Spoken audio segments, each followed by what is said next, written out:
सुनिए साहब, मोहतरमा का बयान सुनिए, आपका भी टीचर साहब खून खोल जाएगा। स्टार टीचर, यूट्यूब वाले स्टार टीचर, यूट्यूब वाले स्टार टीचर, जानना ना कौड़ी, कभी ब्लैक बोर्ड लेकर कुछ एक्सप्लेनर बनाते हैं, खाली व्यूज बटोरते हैं, उटपटांग ग्रैब्स लिखते हैं और उसके बाद से अपने आप को इतना महारथी समझने लगते हैं कि कुछ लोग उनको फॉलो करने लगते हैं उनके तमाशे की वजह से, और फिर वो जाकर जहां पर जो आता है वो बोलते हैं और उसके दम पर फिर वो पैसे वसूलते हैं, छात्रों से वसूलते हैं। बिल्कुल तुम्हारी तरह एकदम बात है। ये जो एक्सप्लेनर बनाने वाले यूट्यूबर्स हैं और जो शिक्षक हैं उनमें फर्क है, वो फर्क सबको समझना पड़ेगा। ये जो आकर पैसों के लिए अपना धंधा बना रहे हैं एजुकेशन को, वो एक तरफ है, और इसी वजह से स्कूल्स, कॉलेजेस, यूनिवर्सिटीज में पढ़ाई नहीं होती है। बच्चों से कह दिया जाता है कि भैया तुम कोचिंग सेंटर कोई ज्वाइन कर लो तभी तुम क्रैक कर पाओगे। ये कैसी व्यवस्था में हम जी रहे हैं? ये बहुत बड़ा सवाल है। आज बहुत बड़ा सवाल किया है मैडम ने कि जो यूट्यूब पे पढ़ा रहे हैं और जो शिक्षक हैं उनमें फर्क है। वही शिक्षक जिन्होंने ओएसएम में कितनी गड़बड़ियां की हैं, उन्हीं शिक्षक की बात हो रही है। यूट्यूब का टीचर हम जैसे तमाम लोग जिन्होंने लोगों को पढ़ा करके सरकार के अंदर भेजा। सोचिए, वो मैडम कह रही है कि फर्क होता है।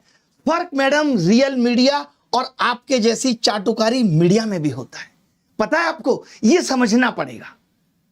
जिस तरीके से आप कह रही ना व्यूज के लिए, आप टीआरपी के लिए किस तरीके से स्टूडियो के अंदर घमासान कराती हैं वो दुनिया ने देखा है कि कोई लॉजिक नहीं, सिर्फ उलूल जुलूल बातें। ये पत्रकारिता है तुम्हारी, इसको नंबर मिलने चाहिए।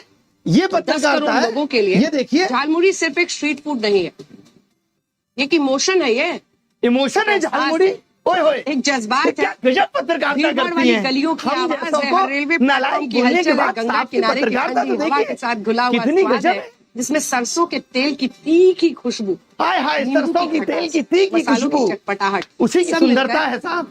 एक ऐसी कहानी बनाते हैं जो हर बंगाली के दिल में बस जाती है। जो आपने पोएट्री चिपकाई है ना, कसम से मजा आ गया।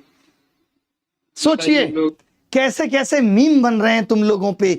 जहां जाते हो वहां लोग मोदी मीडिया गोदी मीडिया चिल्ला के संबोधित करते हैं। सड़क पे निकलने की औकात नहीं बची है। मालूम है, इस देश के एंकर्स की सड़क पे उतरने की औकात नहीं बची है।